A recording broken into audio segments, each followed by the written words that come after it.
Okay guys, welcome back to Planet Moonshine, the channel where we use home distilling techniques in a professional microbrewery.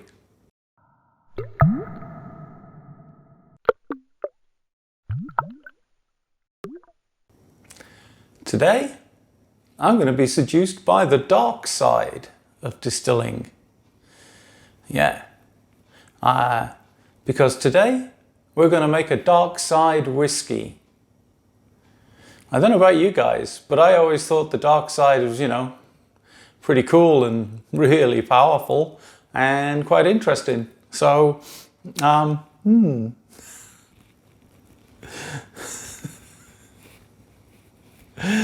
Vader was seduced by the dark side of the Force. When I left you, I was but the learner. Now I am the master. Only a master of evil, Darth. Only knew the power of the dark side. Obi-Wan never told you what happened to your father. He told me enough. He told me you killed him. No. I am your father. No.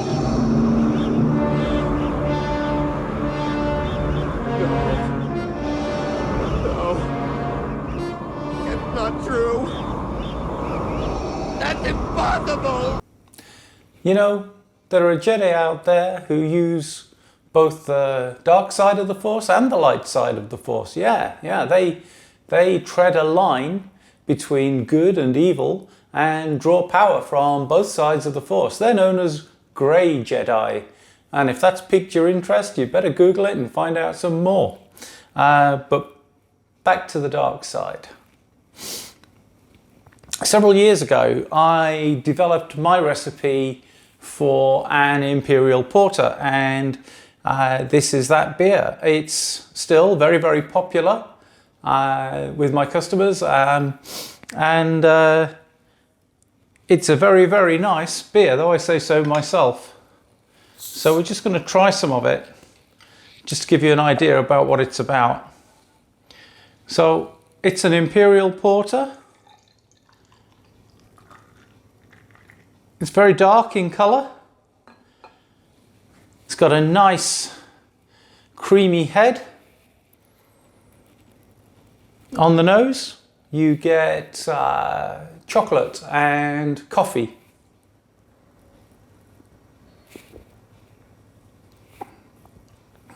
God, that's delicious. And in the mouth, you get that chocolatey flavour, and you also get licorice and coffee.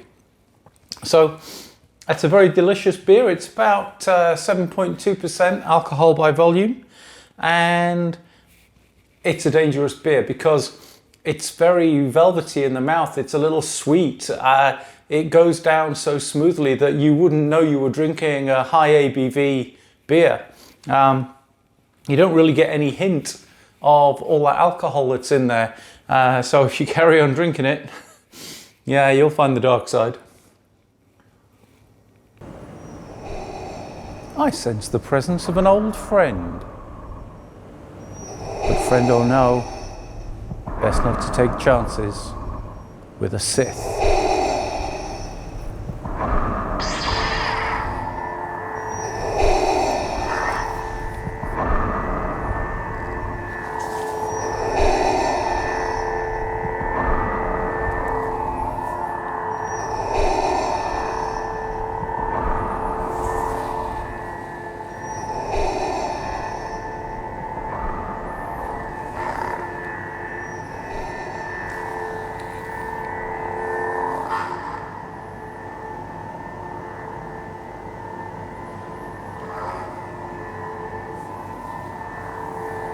Seems like the danger has passed for now, but we may have to dance later. Anyway, I thought it'd be pretty cool to make a whiskey with a keg of this beer to see what flavors are going to carry over into the spirit. I'm really hoping that we're going to get a lot of the flavors from those specialty malts. The grain bill for this beer is pretty high in crystal malt, amber malt, and of course lots of chocolate malt. That's what gives it those wonderful flavors. We also throw in some star anise, pardon me, into the boil. And the star anise gives that licorice flavor to it. So we're going to have to do a bit of prep work to get this on the way, but I really want to see if those flavors will carry across. Now, of course, this is a hopped beer, so yeah, you might get some carryover of hop flavor, but it's not a hop forward beer. It's a malt dominated beer, and yeah, I really want to see if we can get those flavors across into the whiskey, and then we'll think about giving it a dark side aging.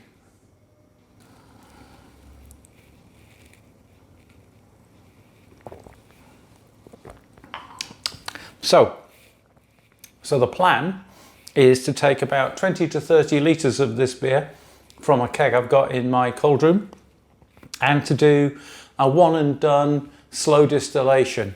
So it's going to be a slow spirit run straight from the beer, and what we're going to do is leave 2 bubble plates in the column, take 2 out, not use the deflegmator at all. So it's going to be just purely passive reflux on the bubble plates. And if we run the still nice and slowly, with a total of 3 distillations, 1 from the boiling and 1 each from each of the 2 bubble plates that are left in, the VLE lookup chart tells me that I should be able to achieve, with a starting alcohol of 7.2, I should be able to get up to well over 70% ABV. Well, I'm a bit suspicious of that, so we'll see. But let's assume that we can get to around 60%. And according to my alcohol calculator app, we should get something like about 3.5 litres of hearts. But all of this depends on what the ABV is of the hearts section as it's coming off the still. Okay, so that's the plan. Let's get stuck in. Okay guys, so part of my prep, I've been giving the still a good clean. I've been doing a lot of stripping runs recently, and there's a hell of a lot of scum built up inside there. So we've had the still completely to pieces, given everything a good scrub out and rinse out. Even took a look at the element, and it's got some sort of tea staining on it.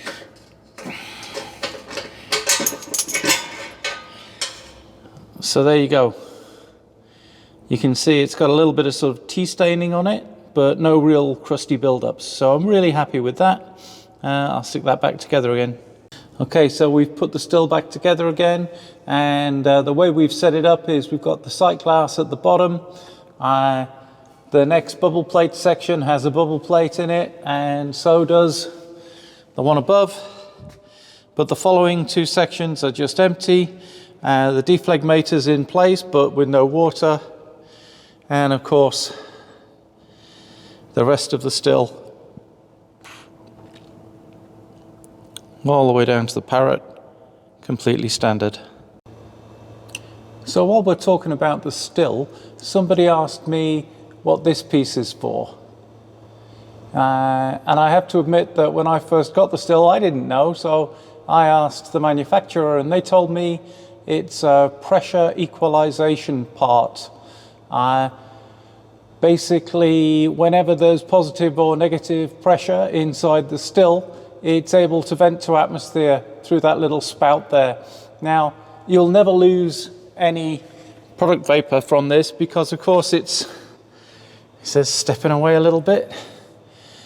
It's after the product condenser, so all your vapor will have turned back to liquid by then, so you're never going to lose any vapor through there that could otherwise be turned into alcohol. So yeah, that's the pressure balancer part. Okay guys, so it's Thanksgiving morning. It's just before 9 o'clock. The still's been charged with 25 litres, more or less, right on that nose, of dark side. and power's on. We've got the power on full right now just to bring the still up to temperature, and then we're going to turn it down and run slow. In the meantime, I've got a lot of jars to prep, and yeah, we'll pick up again once we start getting first drips. So, just started to see some boiling activity, and we're getting our first little bits of passive reflux down the bottom of the still.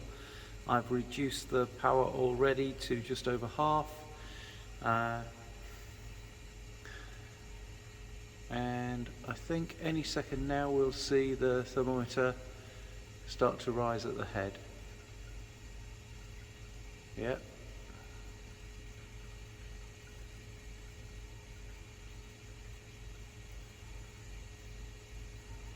Slowly at first.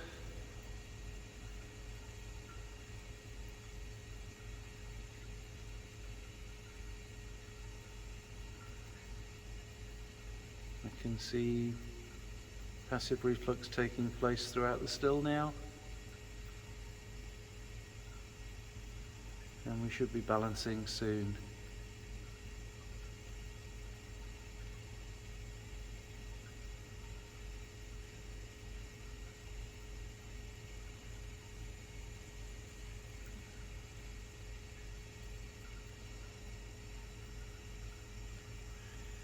Okay, I got to do other things. Okay, so we've taken off 50 mils of 4 shots. Head temperature has settled in at 79. I've got the still running at just under half power now. We've got the alcohol meter just starting to show its head out the top of the parrot, and we'll find out what our heads are coming off at in just a sec. Just checking the temperature of the product condenser. It's knocking it down already within the first couple of inches. It's back to being fairly cold, and the water today is pretty cold out. So because it's a pretty cold morning, looks like we are getting our 4 shots at about 86.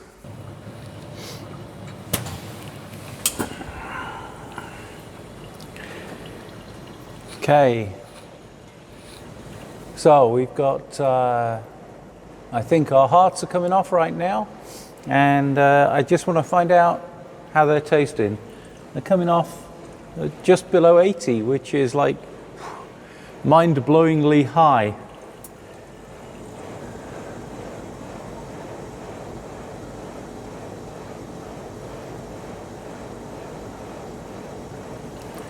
So we've got ourselves a sample, and we're going to proof that down.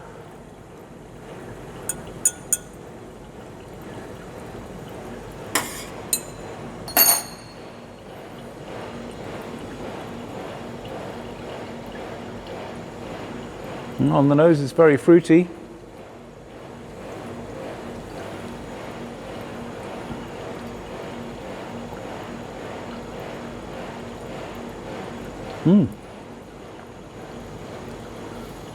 That's pretty good. It's definitely got some character. Well, I couldn't say it was coffee and chocolate, but I am liking it. Well, that first jar of hearts is coming off way over 70, which is what the calculator said it would do, and I didn't believe it, but yeah, it's accurate. It's slowly dropping, so we'll see what it's like at the end of the hearts run, but at the moment it's running about between, I think it started at just over 80 and at the moment it's about 75.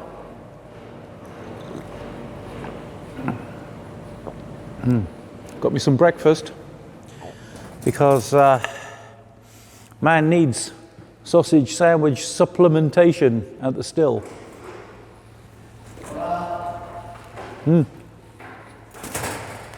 Hola.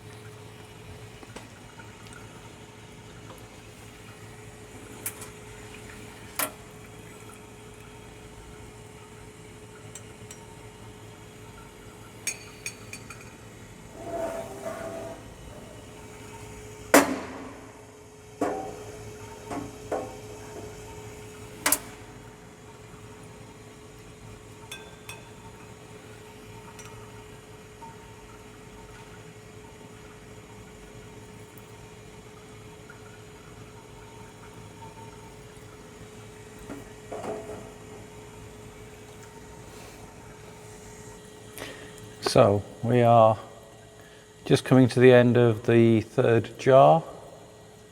Our ABV is sat, I don't know, maybe 67.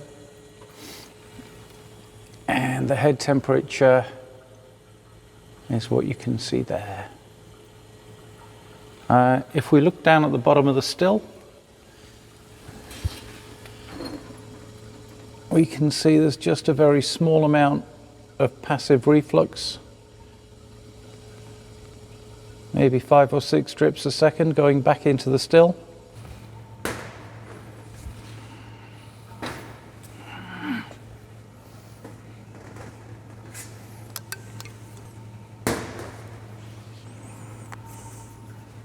Okay guys, so jar number 5 came off the still. We're just about, I guess, with this jar will be just a shade under 2 litres of hearts collected. This jar really surprised me. It was all that graininess, because since we started it was very fruity, and then each jar that came off got a little bit more grainy, a little bit more grainy, a little bit more grainy, and the brightness of the fruitiness slowly dialed down. This one, apples, no grain, but my word, spicy. This is a really spicy jar. That is fascinating to me. Like pepper. I mean, where did that come from?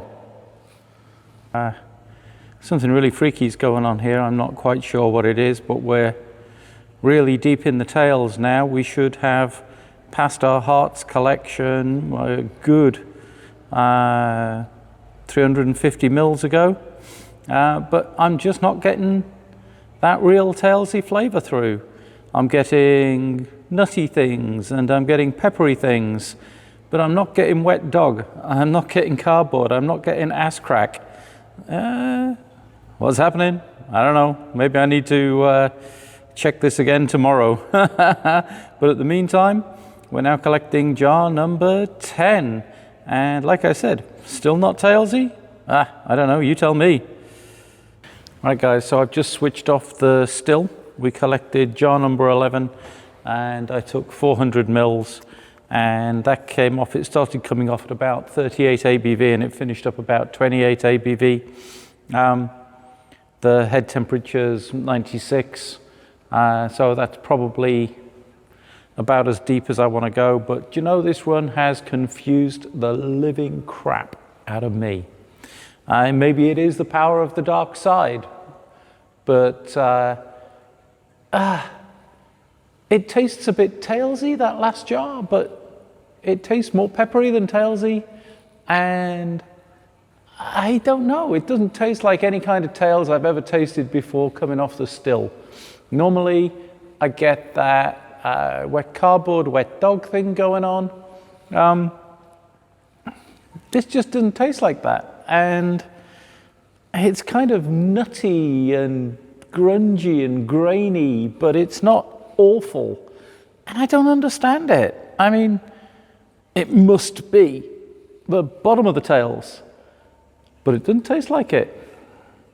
Maybe the dark side's effing with my taste buds and retronasal shit, but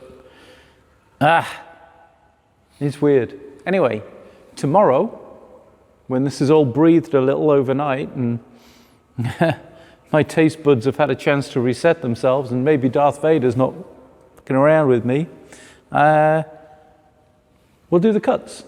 And yeah, confused.com, that's me. Okay guys, I've got my tasting jars lined up. It's a new day. I'm hoping that I'll be less confused as I taste these whiskies today.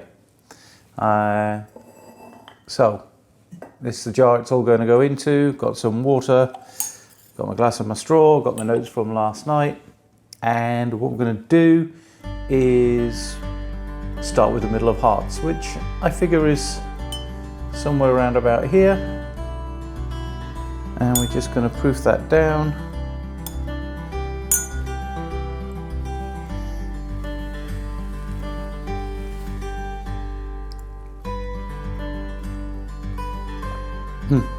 That's good, nothing wrong with that. Now, this fella right here, just from the smell you can tell it's heads. I'm not going to include it in the blend. What I'm interested in is coming down. So what we're going to do is we're going to go past jar 4, which I think is absolutely fine, and into jar number 5.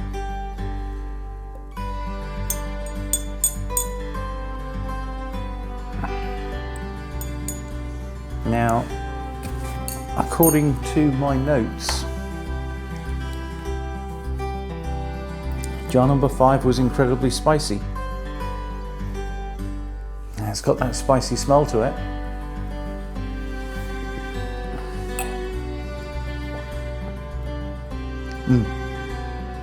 So it's kind of appley, a little bit grainy, and mainly it's spicy. And I think this is coming from the star anise that we threw into the boil when we were making the beer for this. And so yeah, I think that's where that spiciness is coming from. All right, I'm going to refresh my taste buds and rinse out my glass.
Leaves these 3. God, I'm suspicious of those 3.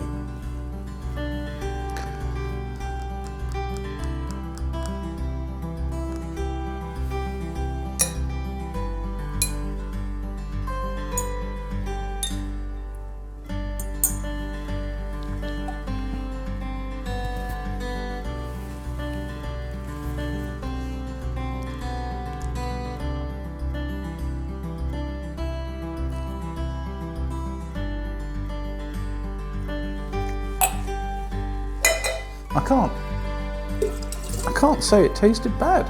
This is the trouble. So far it's all tasting pretty fine.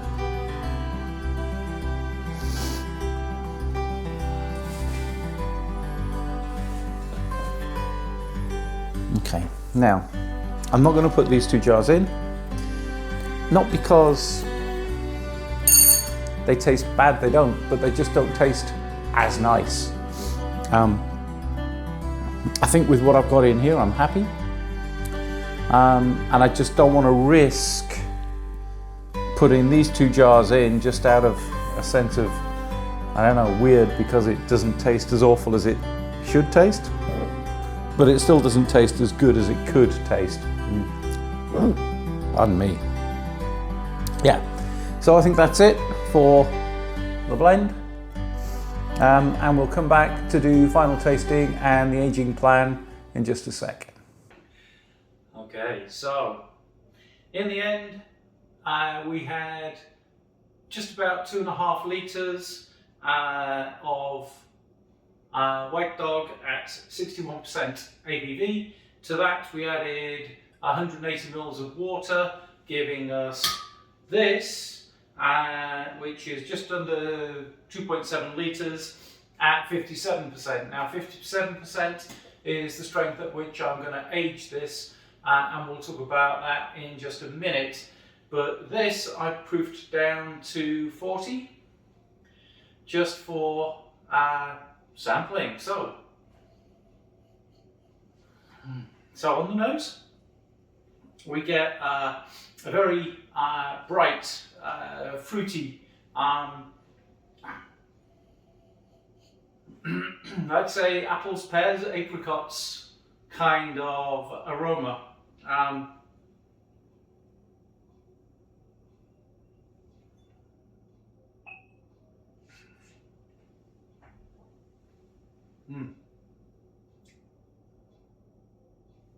In the mouth, it's very smooth. There's a pepperiness to it, which I think is coming, as I said, from the star anise that was in the original beer. It's very warming. The pepperiness is not overpowering. Still, mainly what you're getting in the mouth is that fruitiness, that bright fruitiness. But there's also a kind of a deep graininess to it. Kind of a dark feeling to it. I can't really describe it any better than that. But for a white dog spirit, it's fresh off the still yesterday.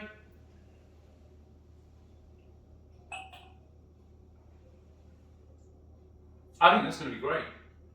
We're going to get that aged, and we'll talk about that in just a minute. Okay, so before we talk about the aging plan for this, I just wanted to say a huge thank you to you for watching this video. I hope you've enjoyed it, including my cheesy fooling around. I have to say, this video has astounded me, this product has astounded me. The dark side really was evident. I've never had spirit come off the still quite like this. Still don't know entirely what to make of it, except I guess if you ask a chef, does using cheap ingredients or really premium ingredients make a difference to his product, he'll always tell you use the best. And I think that's what's happened here. We've used a very fine quality product to distill, and the outcome of that is another very high quality product. So I don't know what else to say about that, but if you've enjoyed the content, please give us a thumbs up. That helps us a lot. If you want to see more of this kind of thing, consider subscribing to the channel and ringing the notification bell so that you get told when we're releasing more videos. What are we doing next? Don't know. If you have some suggestions, put them down in the comments below. If you've ever done this kind of thing with a dark beer before, let me know in the comments down below. Let's just have some fun. So, aging plan. Okay, so my plan is to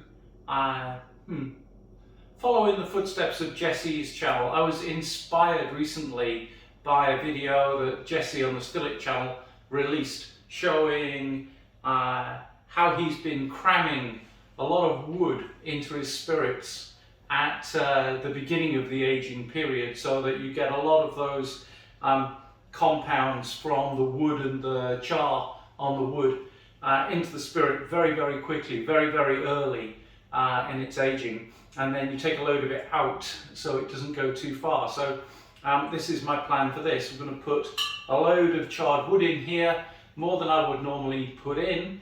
I'm going to take a bunch of it out after a couple of weeks, just before it gets overloaded with that wood flavour.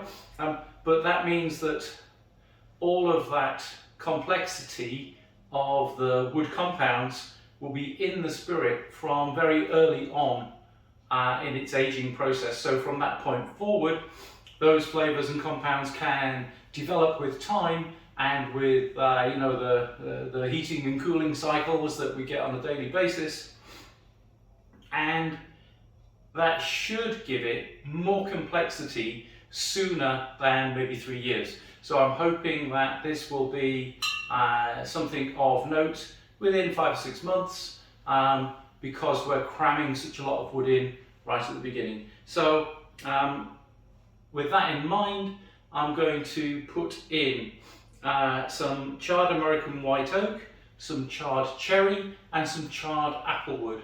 And we'll get into that right now. Okay, so here we are. Roughly 50 grams of oak, 50 grams of cherry, and 50 grams of apple. And what I'm going to do is I'm going to break these down into smaller pieces, and then we're going to give them a good old char with a blowtorch.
Okay, so here we are. You can still see these smoking and steaming slightly. I've just put a little bit of water on to put out some of the bits that were, you know, still really hot. And then we're literally just going to take them and chuck them in.